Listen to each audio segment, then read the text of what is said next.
History has always been one of my personal favorite subjects. Learning about past events is the best way to understand the present. And with that mindset and attitude, I want to take it now to learning all about the history of Dungeon Synth.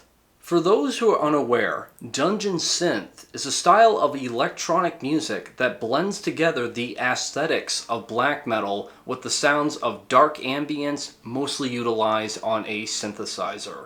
When I'm referring to the aesthetics of black metal, I'm talking about everything that isn't the sounds of it. So the harsh screaming, the rawness, the distortion, the tremolo pick guitars, the blast beats, all of that is completely absent within the style of Dungeon Synth. Instead, think of early 90s black metal, but now with the album artwork and lyrical themes that they try to present to you, deeply rooted within Dungeons and Dragons, castles, fantasy, and most particularly Tolkien's work. That setting that they presented to you, what Dungeon Synth tries to do primarily is capture that fantasy world in a musical form. One thing I've always found quite interesting about Dungeon Synth that makes it such an oddball is that seemingly out of the infinite amount of subgenres you can come across within metal and extreme metal out there, by definition from what I stated and what you can look up online, Dungeon Synth is a branch off of black metal. Specifically its aesthetics, yes, but it's still a branch off of it. And from my knowledge, from what I can see, Dungeon Synth seems to be the only branch off of an extreme metal subgenre that is not recognized as extreme metal. Before I get into the conversation of the history, origin, and innovators to that of Dungeon Synth, it's worth mentioning for such a micro-genre of music as most consider it to be, that its fan base is so fascinated with it. So much so that there are other videos here on YouTube you can search up of other individuals making videos all about the history and understanding to that of Dungeon Synth. One that I just want to give a shout out to that I think was exceptionally well, that I'm going to be honest with you guys, I'm going to be echoing a lot of the points and bands that he cited in his video, would be done by Sudium. Great video, worth the watch, that I would highly recommend checking out. When it comes to the basic understanding of Dungeon Synth, a lot of people point to the early 90s as the birthplace for it, with certain artists that I'll be talking about in a few short minutes. However, to others, the origins, its prototype and predecessors that really gave it, the wheels to turn, so to say, for this style of music to be birthed, would happen all the way back in the 1970s with the German electronic music scene making a style of music known as cosmic music. Which, to some, this might seem like such a stretch that it goes all the way back, but it makes sense now that I look at it because a few months ago I made a video all about the history of dark ambient music. And dark ambient music, again, didn't get its name or its face or the term coined for it until the 90s, but its origins, again, stretch all the way back to the 70s. And with Dungeon Synth being a branch off of dark ambient music, it makes sense that the histories for it would parallel each other. Noteworthy names that were part of this cosmic music, which was basically this form of really early dark ambient music with forms of rock and electronica, would be some names that were a part of the krautrock scene like Faust and Popol Vuh, with others being more prevalent in the electronic scene, as I stated, such as Klaus Schulze, Tangerine Dream, and of course the mighty Kraftwerk. While none of those artists are ever going to be considered Dungeon Synth by their genre standards, what they did for their time is quite significant into the history of Dungeon Synth because it experimented and really tested the waters of what you could do in music with a synthesizer back then. Fast forward 2 decades to the early 1990s, and of course, as all of you know, this is where Norwegian black metal starts to take off. There's quite a handful of musicians that were a part of the Norwegian black metal scene that I'm going to talk about that are quite significant to that of the development of Dungeon Synth. But the first band we need to talk about, of course, is Emperor. Or more specifically, a certain member within Emperor. Because when Emperor started in 1991 up until the year of 1993, they had 2 releases. A demo called Wrath of the Tyrant and their self-titled EP.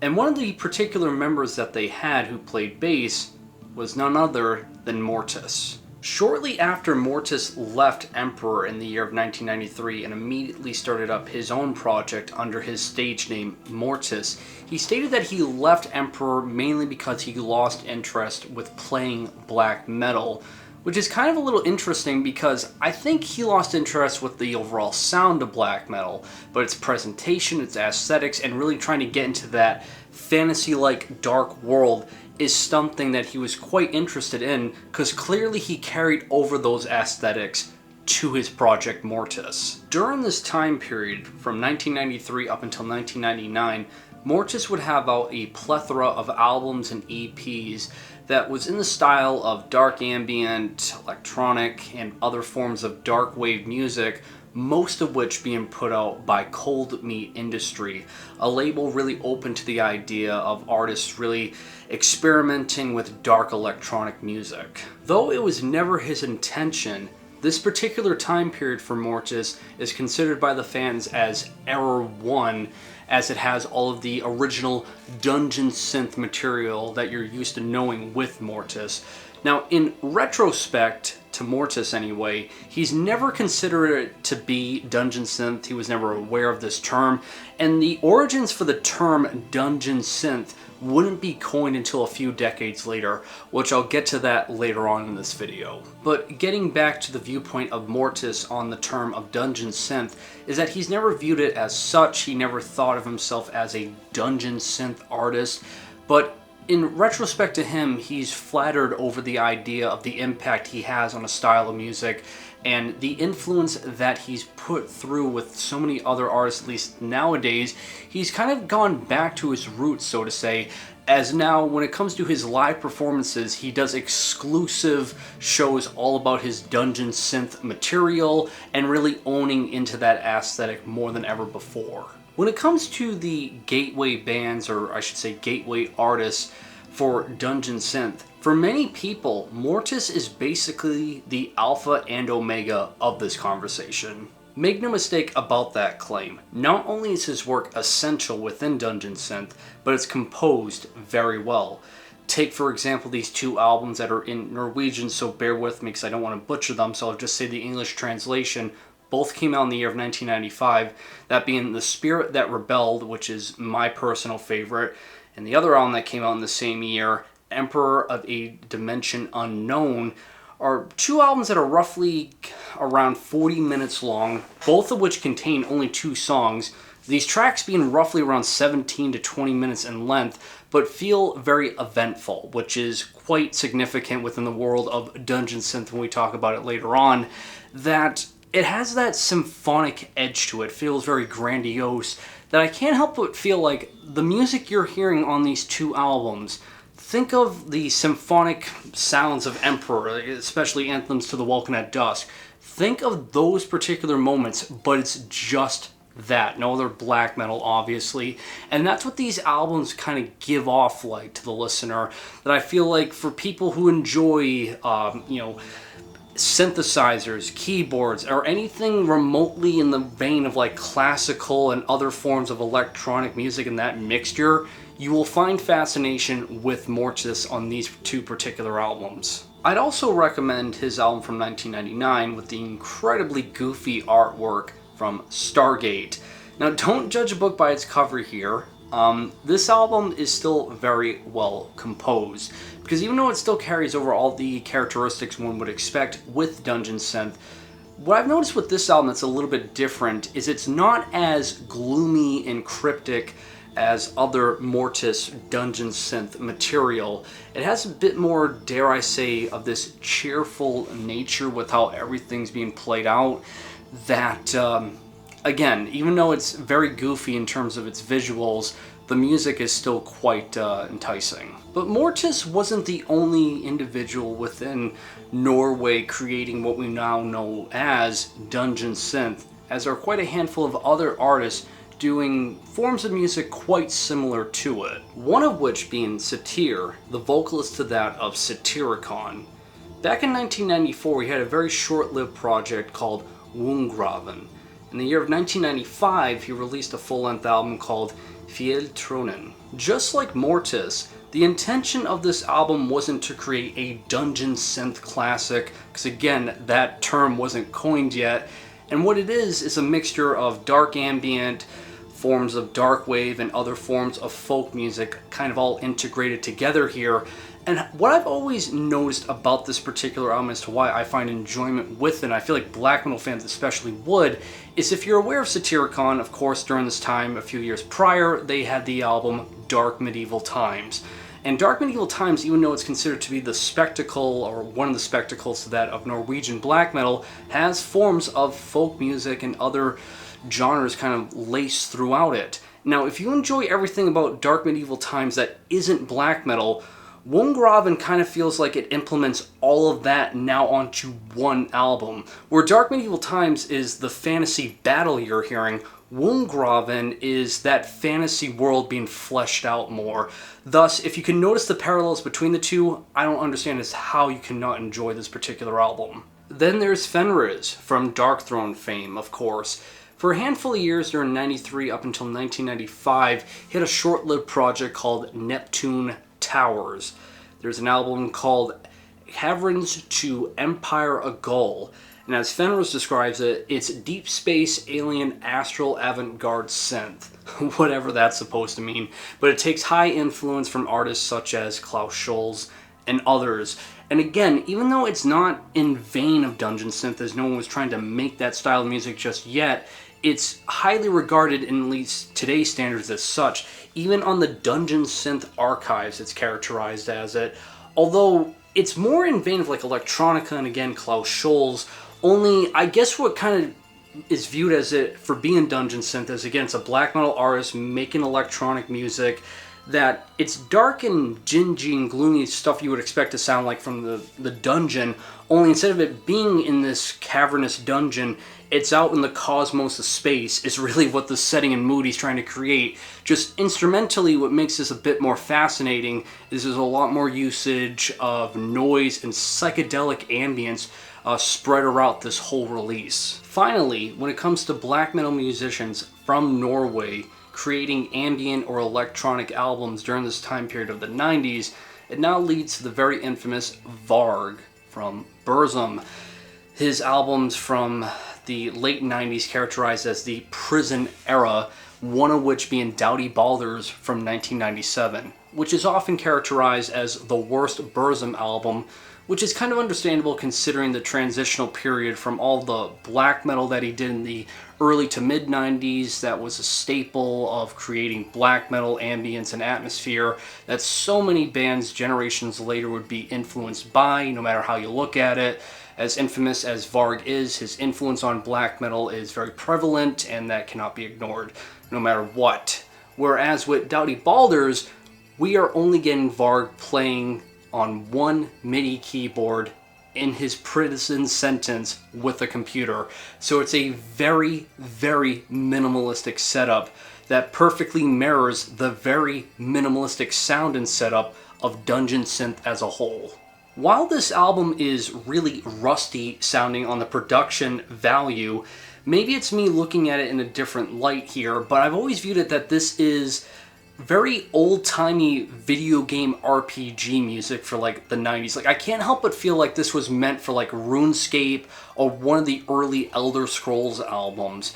One thing I have noticed with this particular album that's a little bit different from what everyone else was doing is, yes, it obviously utilizes dark ambience and other forms of ambience for its composition to really fill up the sound that everyone else did.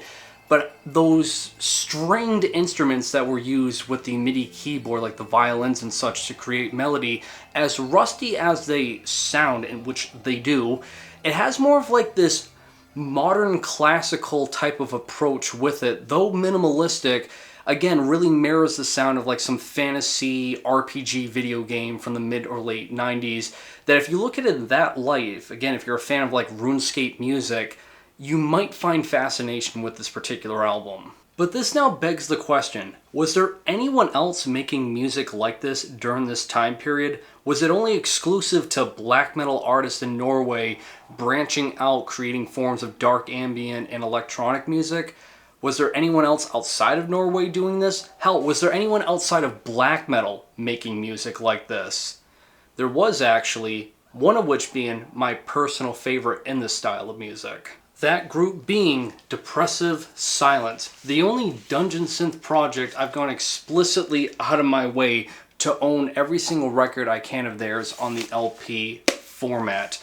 So these guys are from Germany, and it consists of the members from the German black metal band known as Mortiis, which they also did a split with. What makes Depressive Silence just so good as to why they're my personal favorite dungeon synth project is, well, to be upfront with you from the start, in terms of composition, the overall sound, it's not at all different from any other dungeon synth project you'll come across, as it has that dark, gloomy atmosphere and ambience that's like a backdrop that's really to create like background music that is just to engulf you in that dark fantasy world that every other dungeon synth project does. Yes, it has that bass line down, but what separates them from the rest of the pack, I personally feel like, is while every other dungeon synth project, or at least most of them, are just basically layers on top of layers of dark ambience, Depressive Silence utilizes a lot more of integrating forms of modern classical into their sound, especially when you listen to how the keyboards are played,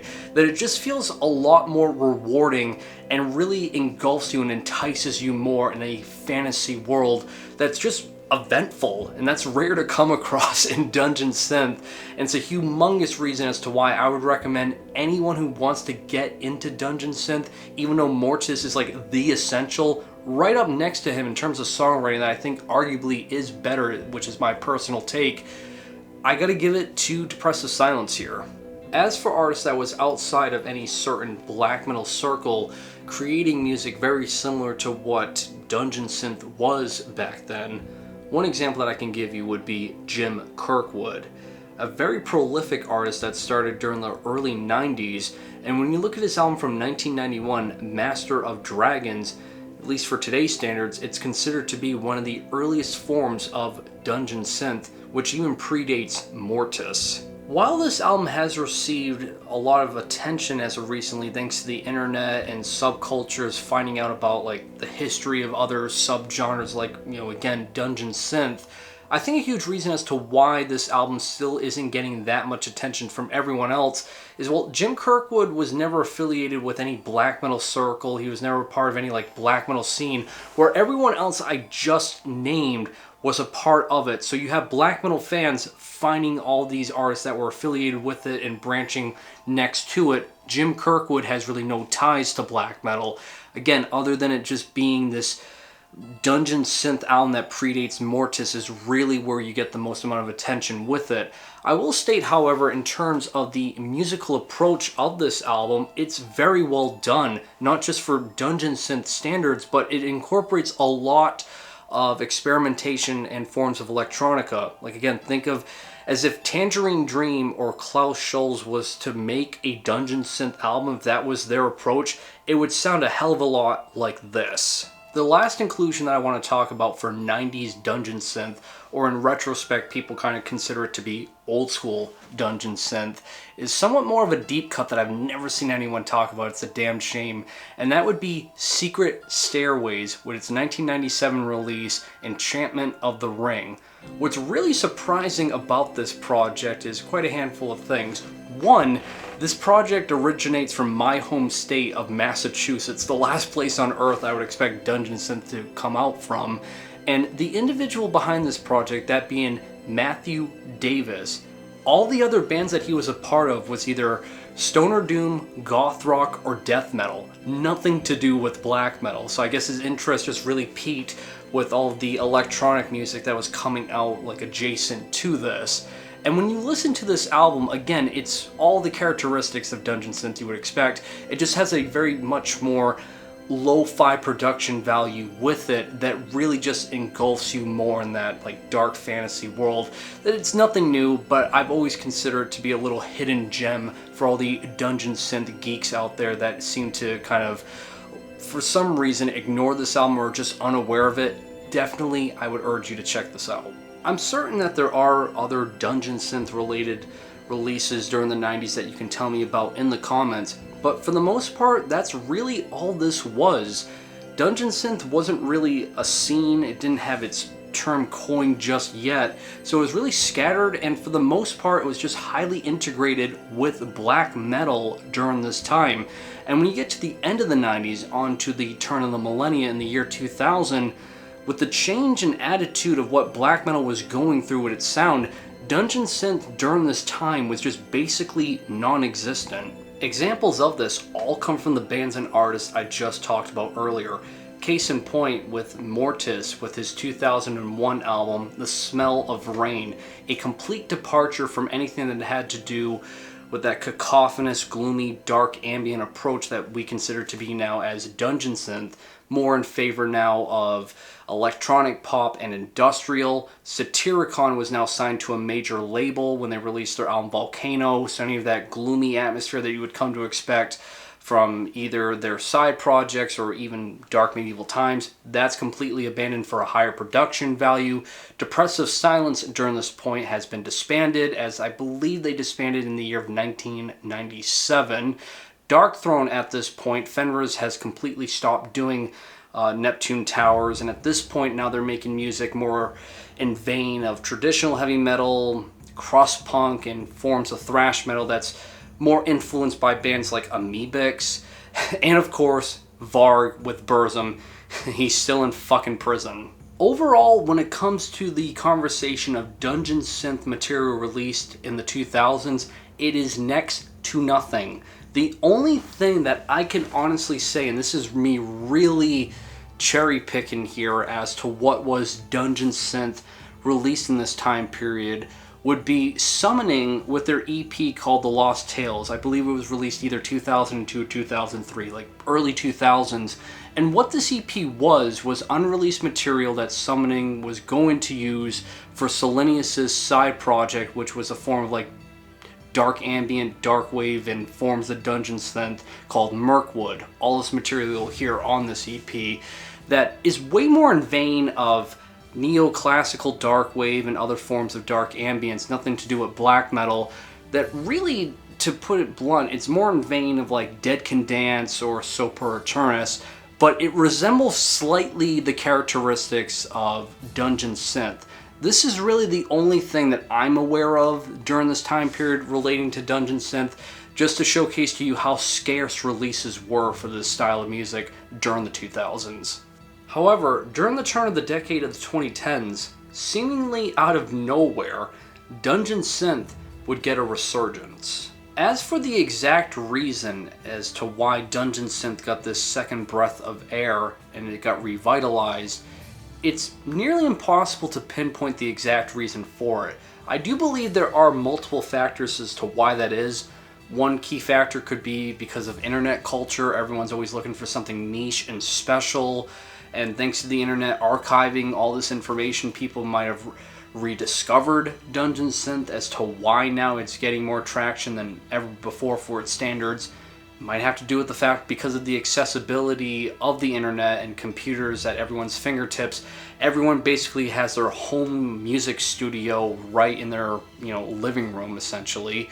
To maybe it has to do with the fact that because of the minimalistic output that dungeon synth is, when you look at its instrumentation, to how it's recorded, to how it's made, maybe that fascinates people to just start it all their own because of how just accessible and minimalistic it is.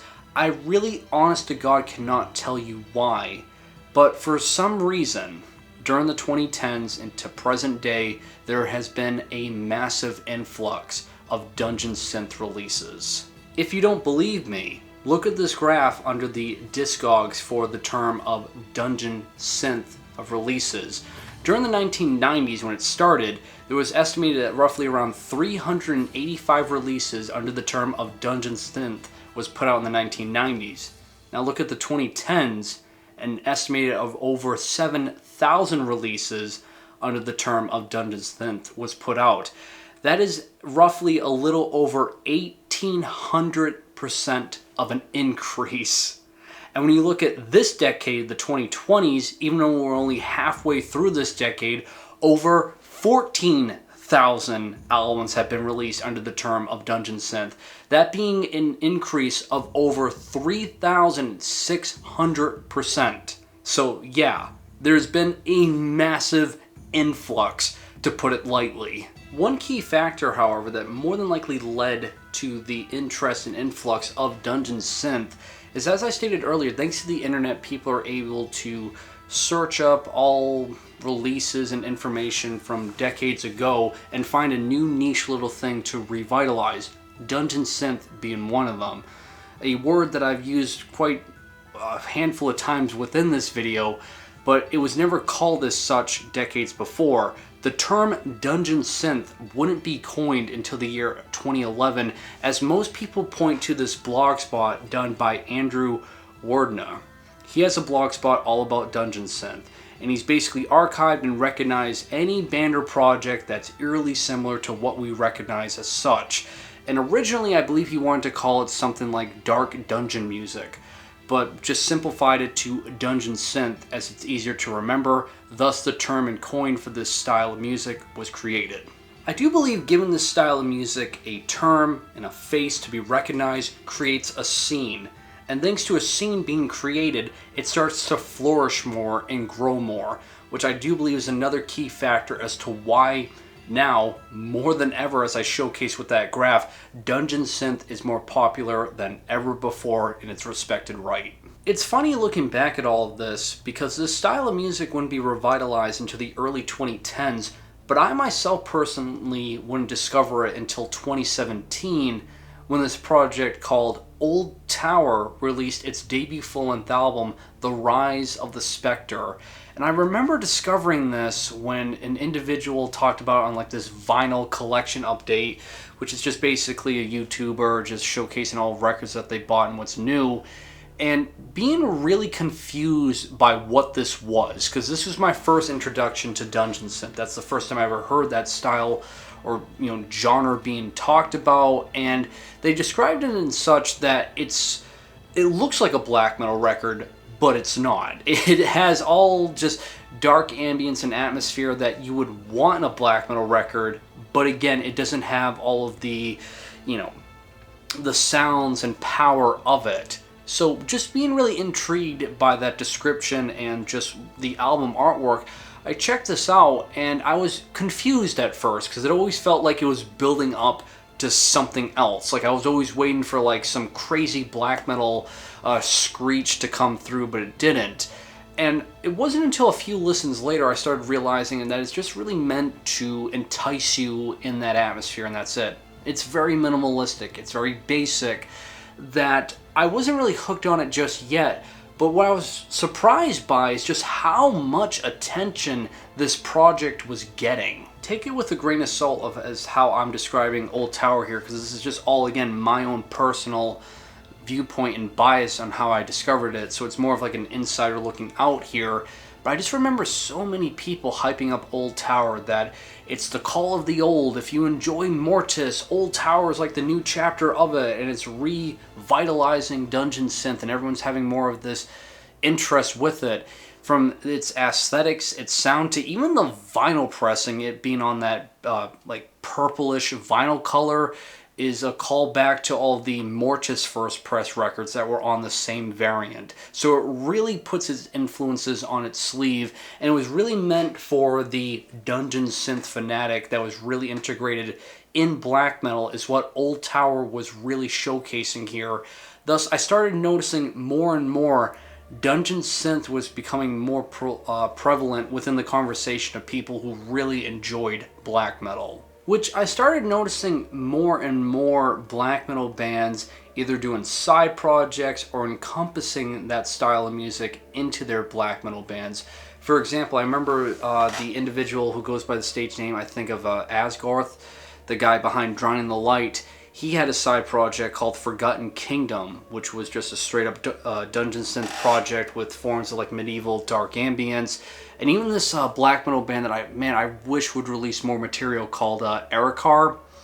They are a black metal band, no doubt, but they encompass forms of dungeon synth-like qualities mixed in with black metal, and it's composed so well. And again, this was my introduction to dungeon synth, where black metal musicians were either doing side projects with it or encompassing it with their sound, and this is what led me down the road to what dungeon synth is all about. At this point in time, during the late 2010s, I was uncovering and discovering other dungeon synth projects such as Old Sorcery, Thungaradrum, Hacks and Dreams, Moth Tower, L4, and others that at face value, looking at the project's name, the font, the album artwork, I thought I was genuinely going to discover black metal releases or something atmospheric and raw and harsh.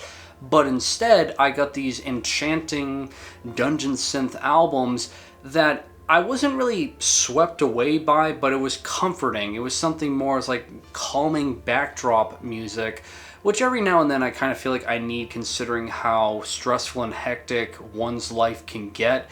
So it really wasn't something I was expecting, but it wasn't anything at any point I was really complaining about. I bring that notion up because as I kept discovering and listening to other dungeon synth projects, I started realizing really quickly that a lot of them tend to sound the same. It's that same minimalistic backdrop approach, which now you're starting to notice, at least when it comes to people who don't like dungeon synth, that's really all they criticize about.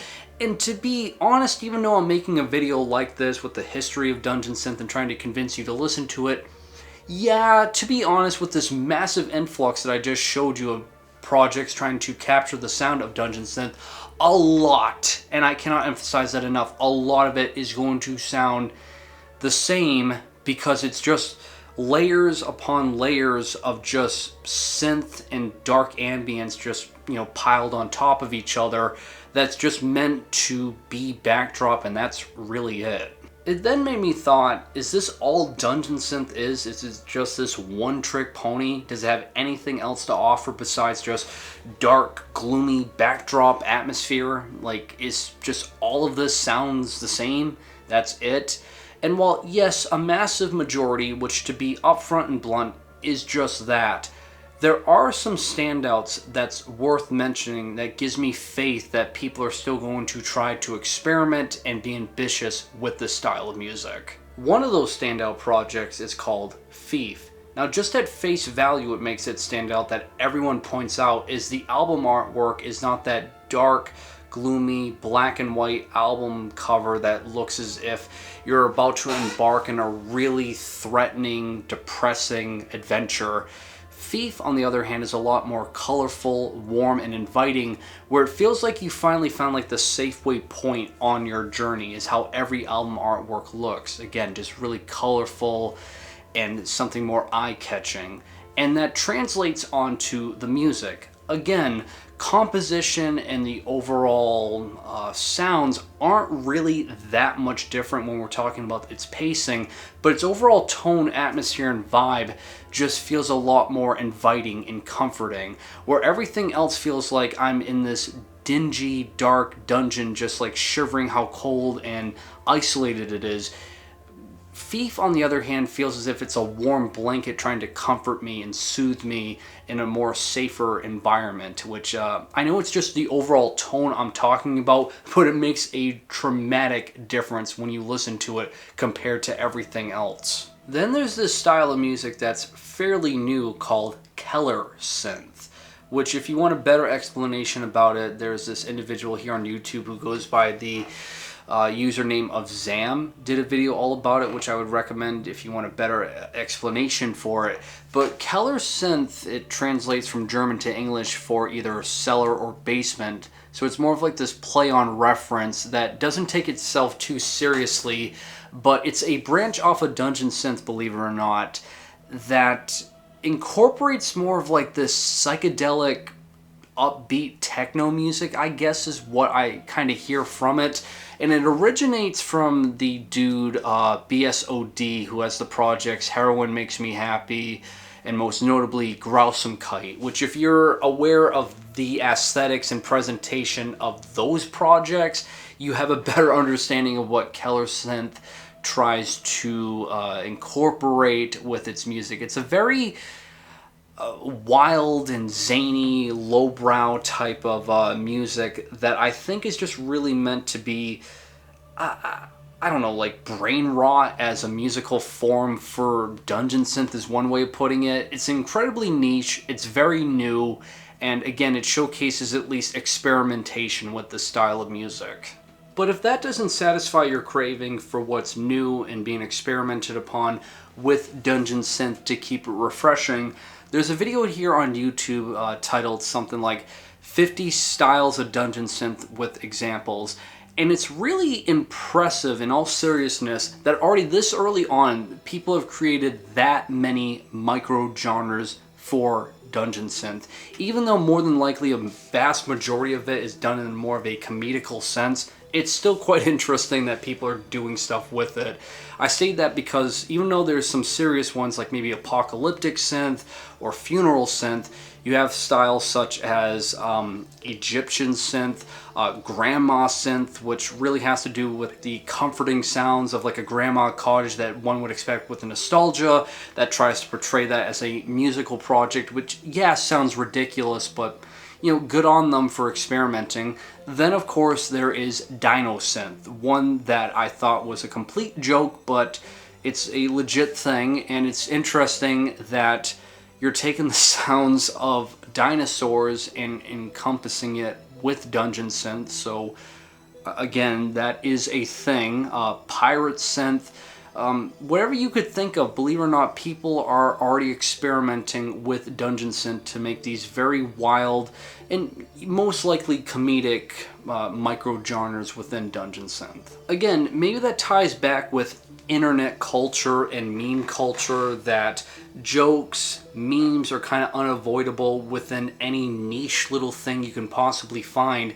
It's just, I believe, because of the simplicity and minimalistic approach that you can get with dungeon synth, and this internet fascination that it has, it being so niche and, you know, esoteric-like in nature, people want to just explore more with it. So while, yes, most of you people, or really anyone who comes across it, will view it as just like comedic content, it's still interesting to note that people are still being, in at least some sense, ambitious with it. Even though I joke around about the more comedic and memeable sense of modern day dungeon synth, what I truly admire about it is, even though it tries to portray itself that it's this esoteric niche thing that no one knows about, it has a very dedicated fan base, which I feel like is a product of the magic of the internet, so to say. That dungeon synth, when it started out, didn't have a scene, it didn't have a name, it didn't have an identity, and it was long forgotten about. But thanks to the internet, it's flourished now more than ever, that people are taking notice of it. It finally has an identity and a name to be recognized. Even artists that started this, that never considered themselves to be dungeon synth artists of any kind, have kind of embraced it now. Take, for example, Mortiis, over the past recent years, has specifically done tours all about dungeon synth from his material decades ago, even releasing a new album in vein of dungeon synth. To even Depressive Silence, who briefly reformed to do reunion shows, which was something unheard of for them, you know, decades prior, has happened. There's even labels that specialize within dungeon synth, such as Out of Season, which is a phenomenal label if you're really into collecting and buying tapes within the style of this music, to even Cryo Crypt, which is a branch off of the label of Cryo Chamber that I talked about in my dark ambient history video. So it's just really interesting to me that dungeon synth, as niche and esoteric as it wants to portray itself as, has found new life. And that'll do it for this video, guys. Like always, I will do my best of the ability to leave links provided to everything I talked about in the description below. Really curious to know what you think of dungeon synth, its history, and its aesthetics.